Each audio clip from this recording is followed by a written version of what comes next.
Hi guys, thank you for being here. I go by DK, which stands for Diamond Cat.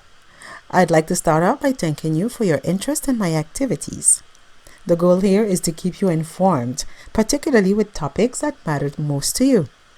Of course, this means if you're going to need me to look into something specific, please be sure to contact me via my Facebook page, DK Diamond Cat, or even on Instagram.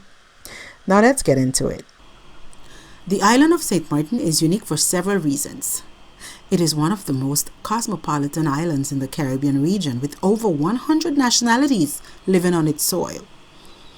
Its singularity comes from its history that can be traced back to the 800s, way before the arrival of the first settlers, namely the Spanish and the Europeans that came during the voyage of Christopher Columbus.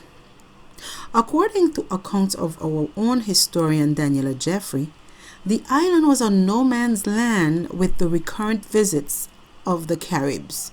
Of course, they disappeared thanks to the European brutality at the time, and it moved on to having a blend of Europeans and Africans or Afro-descendant people.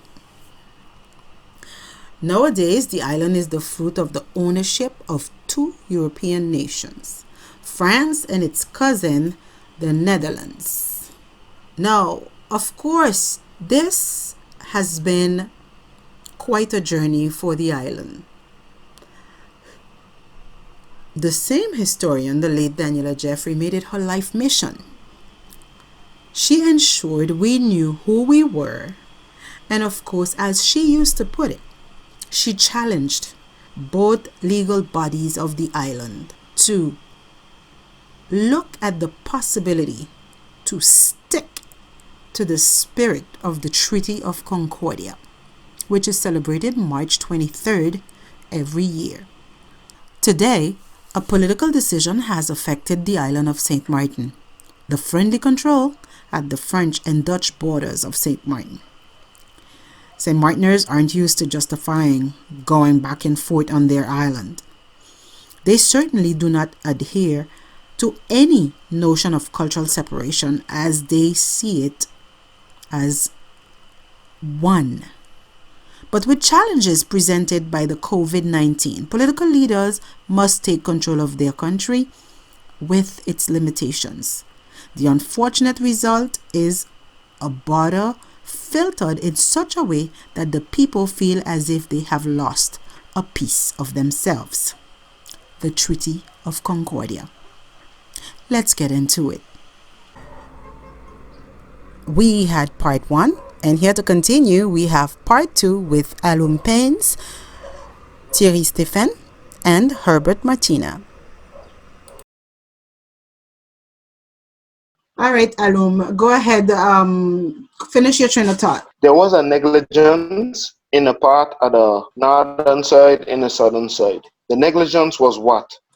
It was when nationally, especially for the French side, they took decision in closing the barriers, for example, closing the schools. What did we see? What did we see on the southern side? Well, the prefect took a free decision to say, well, you know what? The school is open. That was negligent on the part of the prefect. On the Dutch side, I'm not going to do like Donald Trump and say that is a Chinese sickness, we ain't gotta worry about it. I will not be ignorant to that point. But what they had to do is the sicknesses are sickness that came from the exterior. So therefore, all the cruise line and cruise ship, you had the issue in Martinique where you had the boat. They did stop letting the boats come in. Somehow, St. Martin was wide open to let everybody come in. In the part of the media, the fake in the media, make it look like, you know, cars on the French side, we had 2 cases back then, 2 confirmed cases that were not from St. Martin, that came from St. Bart's. The Dutch were saying, don't go on the French side, they have COVID-19. And what we have to do as people of St. Martin, we have to think on St. Martin. The COVID-19 catch all of us off guard. But today, we have to walk in a manner to do not be caught off guard. And we have to take decision. Wish Sylvia Jacobs I have to give it to her. She took a bold decision on closing. But if she had did it a week before, like the friend said was doing, leaving your circle late, because when I went on the dot side, I see the dot side like everybody coming out. And I did just go there just to do my groceries, because I go to the dot side to do my groceries. So they didn't play that. And now, today, they just prolonging, in where are we going? How far are we going? So as St. Manos, we need to think about that before it happen again. We don't have to wait for a situation like EMA to come, the COVID-19 to come on us again. We have to firmly talk about this in debates on the northern and the southern side, like that everybody could have the input to see how we organize ourselves. Don't get catch off guard. So what you're saying is already given the solutions, but what I'm saying is that we are at our crossroad right now, the crossroad in which we did not necessarily, again, it's a series of information that are coming all at once. This is unprecedented. Both sides have to decide with the means they have, with the information they're given on the day, au tac, comme on dit chez nous. So given the circumstances, given the realities, given the scientific uncertainties, that that apparently the world has right now, is it time for us to look at all the coulda, woulda, shouldas? No. But like Herbert make a very good positive remark, we should have tested the population. That's one of the first things we should have done on St. Martin. Then we would know the value of the quarantine, how we have to stay, who is sick, and the people who attracted the virus, notify, and they went and say, hey, we have the virus. So therefore they know to stay in strict quarantine. Because I don't find it necessary having a whole population quarantine and we are not sick. The sickness comes from the exterior. What we have to do, we have to avoid contact with those who came from the exterior, because they are the one that bring in the sickness. So my point of view on that is, yes, you have to quarantine, but it's not among us we have to quarantine. We have to quarantine for those who came into the island, because they came and they May I brought it to interject? us. Go ahead, Therefore, Mr. Stephen. Yes, I agree with what you're saying, Alum, but don't forget that those who came did not came and only remain one place. Remember, we had a number of events that brought people to this island, including the Heineken Regatta, the XXM Festival. A number of St. Martiners went to those events. So you cannot say do not quarantine or do not confine. I'm just trying to get to understand why we have a problem with people being confined or people being quarantined to avoid the spreading of the disease of the virus. It is only normal. What I can agree with you with, and where I can see that we probably, well, I wouldn't say us, but in a sense too, we could have taken it on us also too. Once everybody is confined and everybody is under being quarantined for who need to be quarantined, then you start doing random tests, or then you start testing the population, but you cannot leave people out there. So how you know Alum who went to Heineken Regatta and contracted the virus? How you know who went to XXM Festival and contracted the virus? You don't have a clue of who got infected through going to one of those events by people that came from the outside that you just mentioned about. So the best step that any government, any human, anybody could have taken is to take and confine and to quarantine those who needed to be quarantined. Now, the next step that had to be taken and was not taken, we fall short, we drop the ball, yes, is the testing.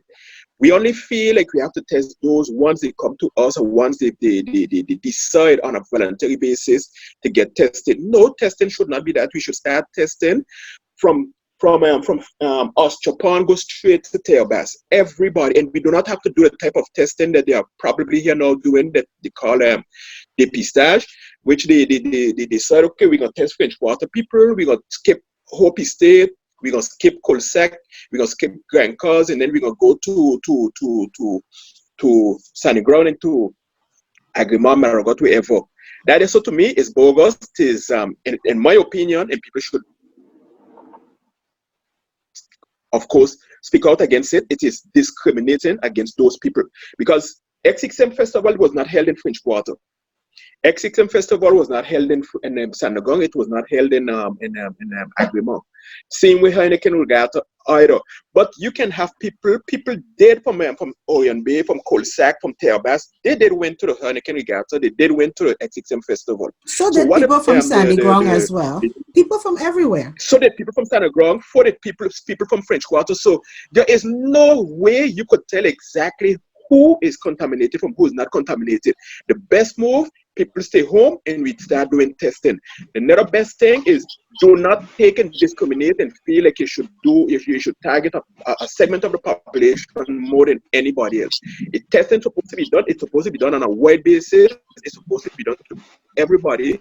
Yes, for confinement, and yes, for quarantine for those who need to be quarantined, because you can have a plane of St. Martin people that kept coming from Guadeloupe. Guadeloupe was contaminated after us, but if they need to be quarantined, quarantine them. I don't care where you're coming from. I don't care who you are. We need to follow proper procedures. We need to follow proper protocol. The Yeah. protocol say confine, quarantine, and the part of the protocol that is missing, it is testing. Herbert, we were having a hard time connecting with you a few minutes ago. That's okay. I see that you're back. I'm happy. You haven't missed much. You've missed basically when it started getting a little interesting here with Mr. Stephen, who was talking about the issue that people have with being in quarantine. Alum, if my memory serves me, you were saying that our decision makers failed us, both sides, one to synchronize and also to take proper decisions. But here's the question I have for the three of you, especially those of you because of your political past. Philippe made a comment. He said, what we need to be talking about is whether or not we are going to suppress, or what place we're going to give that Treaty of Concordia. Is it going to be our main national go-to for both sides? Or is it going to be something that we are really going to keep on a symbolic level, kind of like how you have the queen, the king on this other side? So the question becomes, what role can this, the Treaty of Concordia of 1648, has the COVID render it obsolete now for our reality? If that's the case, do we want it to remain obsolete, or should we be using it as a political go-to for both sides simultaneously? Go ahead, Mike. Go ahead, Philippe. I think that the Concordia Treaty has its full role and its full place in our society, in our history, and it should be maintained. But the way I think that once again, I am a kind of over my head with our people blaming France and Holland for what the Concordia Treaty is, and what we should have made it, or what we should make it. There is part of us where we hate doing preservation and like I would say promoting and preserving and protecting what is part of our culture. Yeah. No Or law, patrimony. Yeah. yes, exactly. All of that is part of it. No law can change or affect a treaty. Both sides of the island have the organic law. And as you said a while ago, it should be something that should be done on the collective issue on a united front. We often talk about Unity Day, the 11th of November, and it is to me nothing but plastic cups and beers and forks and plates, with nothing significant more than that come from it. And this would be an opportunity for us to take and use that 11th of November, use unity, use one island, one people, one destiny as something to protect the Concordia Treaty. It should be revisited, and a certain amount of things should be included in this treaty, because we can modify the treaty and make it maybe more efficient to us. Like Mr. Martina said a while ago, we should have protocol also for this type of situation, for viruses, for whatever we feel is necessary to help us as a people unite and put our team effort into the same basket. I think that it should be part of our respective organic law. And once it is part of the organic law, neither France, neither Holland would then want to disenfranchise the Concordia Treaty. Go ahead, Mr. Martina. Should it be something obsolete as of this point on, or is it supposed to be something that we we legislate so that it can be the main go-to of all political decisions with regards to anything that impacts both sides of the island simultaneously, like the COVID? Okay, let me put it in this perspective, all right? Because of our geographical situation, because of how small we are, compact, we're intertwined as a people. Okay, even if we did not have the Treaty of Concordia, we should have tackled this the way House and Martin people know best. Okay, together. That even should strengthen the argument that that's why the Treaty of Concordia, we have it, all right? So that's why even more so, why we have to work as a small island nation together. Now, as Stephen said, it's only more than formalities. They go, whether they're laying of the wreath, and you see the different governments come and exchange nice words. All of that is null and void, especially when in a situation. And I think COVID-19 exposed a lot of what should have been done. All right.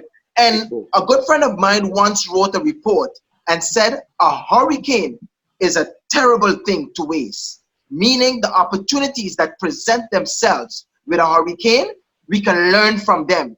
It sounds crazy, but this pandemic, it's a terrible thing to just go and waste and just go business as usual. Because we as a people as well, we have a short-term memory. Just 2 years ago, we was hit with Hurricane Irma. Huh? If we had the different policies, as my brother just said, right? Exactly, right? If we had different things set up, we would have been so far in front. But guess what? We have short-term memory. We are only reactive. We need to be proactive. We need to go in front of the net. So therefore, the Treaty of Concordia as it is null and void. I think it should be strengthened. And just like my brother just now said, all right, we need to put in different mechanisms and get back our as you guys call it, the competencies, get back those strongholds and be able to manifest for ourselves. Let's take, for instance, things like financial support, right? We every time have to run to France. We every time have to run to Holland. Huh? As a people, we always talking about independence and this and that. Let's start with our financial independence. And we start with that. But first of all, we need to strengthen that Treaty of Concordia that we're talking about. That is our stronghold right now. And once we do that, then we can see things and gates opening up, and then we can go into a different dimension. I just wanted to add on that. No problem. Alum, you were asking to say Perfect. something extra? I can only line up on what both of them say, because in the debate, what we have to do is after the COVID-19, it taught us something. We have to open up the debate to the general population, get their sentiment, and do some amendments that is value us as people as St. Martiners. That will make us have integrity. Like that when the 11th of November come, we don't that, nice dishes, pots and plan. We need to think and we need to organize that and bring solution. And if ever we get in that situation tomorrow, we have a quick reaction. Just That for we the won't sake have of, I'm gonna let you say give your input, Mr. Stephen. But I just wanted to say that for the sake of balance, the both sides of the island with their administration, they have said that what you're saying, that we need to strengthen, we need to do. There are things that were not done, but they've said that they've sat so many times in order to avoid disregarding anything. They've said both sides that the point of them meeting, interacting, is to make the best decision for the island in its entirety, not specifically for one side. But go ahead. Yes, I would be tempted to ask you this question. Are you aware of anything that those people discuss every time they go to a meeting? No, but that's the thing. They do not. We don't have their agenda. They don't Good. publish their agendas all the time. So, Although they do say that they touched. They so could generically say, we wanted to meet with our counterpart in order to see how and distribute roles. For instance, for instance, the idea of having a document to sign by the prefect or the prime minister and the chief of police. well, to me, in the absence of any proof of anything, there is nothing. And one of the things that I wanted to add is ever since I am conscious of St. Martin and the Concordia Treaty, I have never once heard our respective governments say that they are meeting on the 11th of November to sign a treaty or to add to the treaty. So it will continue. It will continue. But I Mr. also Stephen, remember Mr. one Stephen, famous politician said, give me a minute, let me finish, please. go ahead. One famous politician said, do not ask what your country can do for you, but what you can do for your country. End of Right. quote. John Fitzgerald Kennedy. We need to stop constantly giving these people more importance than they deserve and start taking action. Start taking action from our level, forcing them to do a certain amount of things that we feel or we deem are necessary for us moving forward, are necessary for preserving and protecting the people of this country, are necessary for us to be one people, like how we keep saying, one island, one destination. We keep repeating the same thing year in, year out, and constantly government ain't doing, government did. We can host debates. We can get petition government to do certain things, and we are not doing it. Number of us are part of our type of pressure group, pressure organization. We need to start making these points, these topics, agenda point for us to discuss and to see with the population. We can also, too, on a local level, force government, petition government for them to organize referendums so we can see whether it is necessary for us to do this or not to do it. And we are not doing it. The reason why I'm saying that we have, and Mr. Martina is absolutely right when he say, you cannot leave a hurricane way, but we cannot leave a pandemic waste either. And we have seen over the years where all of these things have gone to waste because we had never capitalized on them, and they keep coming back. And when they come back, they catch us empty-handed, they catch us unprotected, Prepared.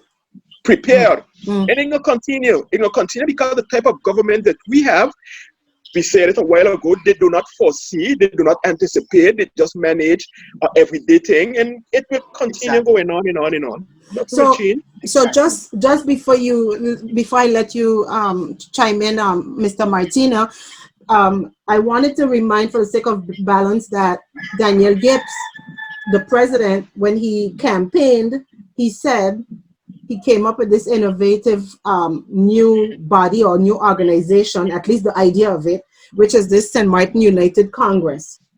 And I've been had it on the programs. so that's the thing. So now that they came up with it, here we are in the COVID.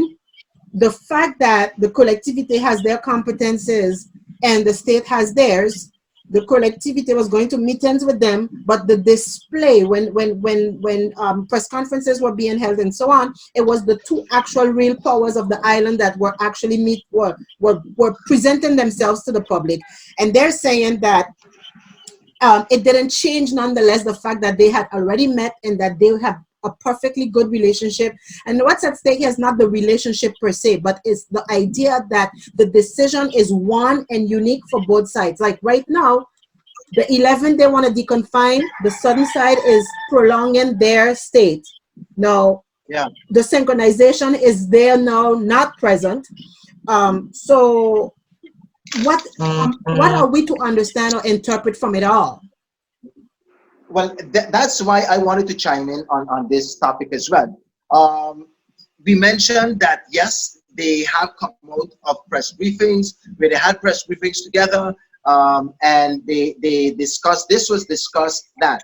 But if you look at it, a lot of it was to do with the actual border, because that's what we physically see. We see gendarmes, we see military, we see police, basically policing the borders and checking to see who goes over. So that's what we basically can see. But the natural managing of this pandemic, we did not see, we did not hear. And again, it's they could have discussed and had a wonderful synchronization plan, but it all comes down to compliance. It all comes down to are they moving forward? Because again, they have to listen to the higher powers. Let's take, for instance, when the what's his name, the president of France, he decided, Macron, he decided that they want to open schools, and thus the May 11th was a targeted date, right? Oh, Daniel Gibbs got up one time because he knows that it is too soon, especially when you don't have a proper plan. Okay, now you can disagree with me. There it shows again, if they had a synchronization plan, if they had government standing behind them and basically the people standing behind them, they could have done something, because opening the schools too early can be detrimental to a small island state like this. I know the other good gentleman wants to chime in, but I want to also I also want to add that the fact that we are here talking about a treaty, despite they already know about the treaty, but we have to live with each other.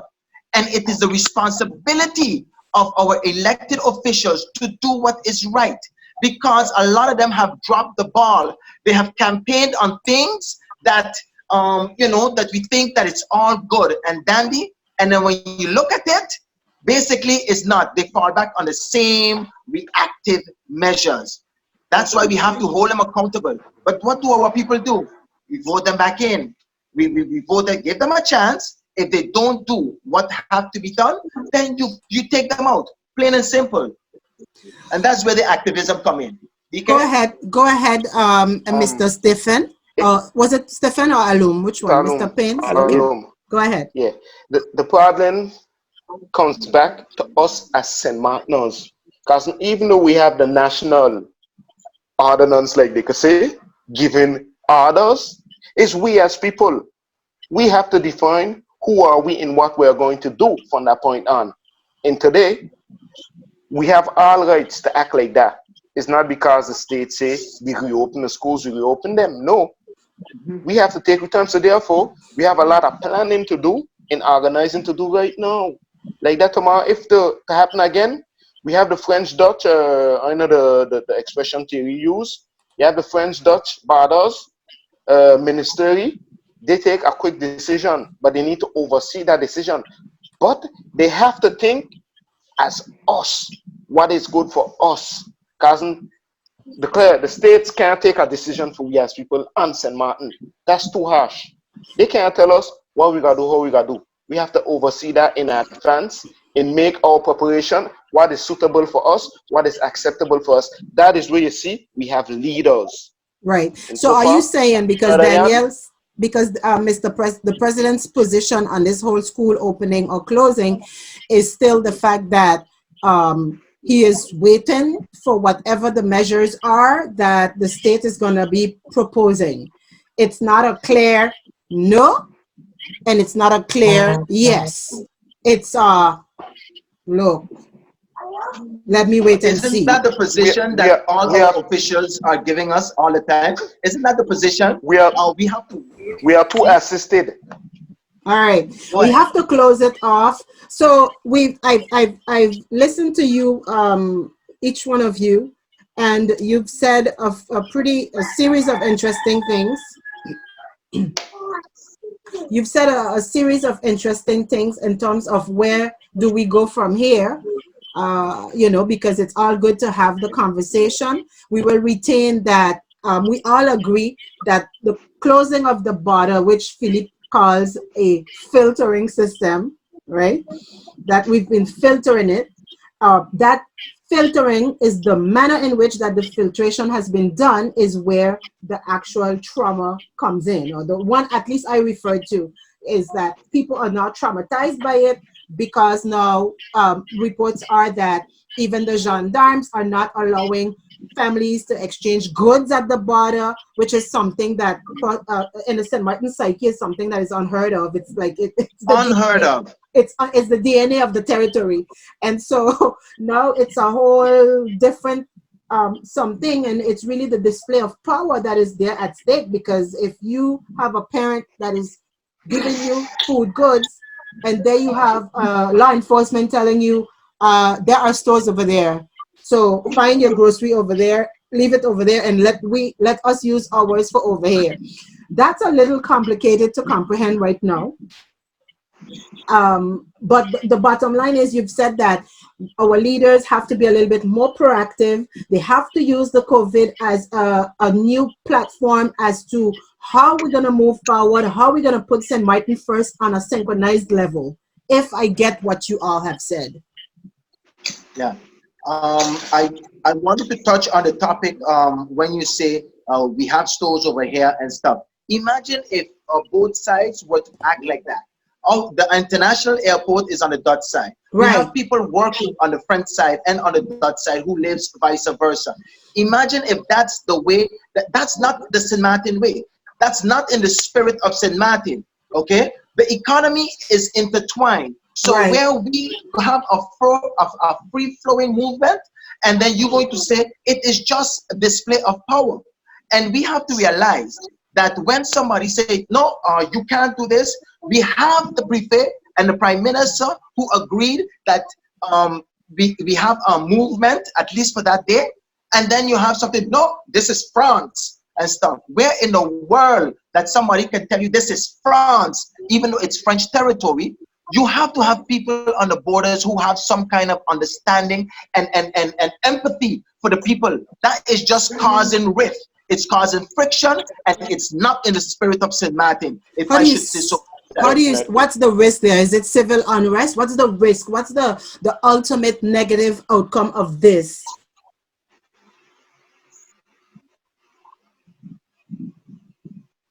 If we What's the con question? Yeah, if we continue like that, what's the ultimate consequence? Is that going to be what? We're at risk for civil unrest. We're at risk for true separation of the country. What's at stake?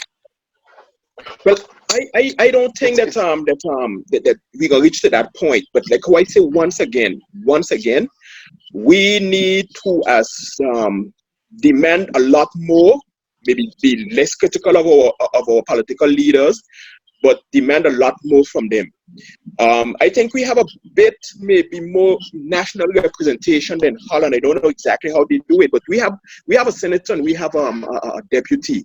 That we haven't And heard much from lately, but go ahead. I agree with you, but we have those people, and that's the reason why I say we need to demand more from them than what we are demanding now. I think we are very much critical of them, but we are not demanding of them. Sometimes criticism are not seen as a demand; it is more seen as being negative, and we should be more demanding of them than we are right now that we are presently.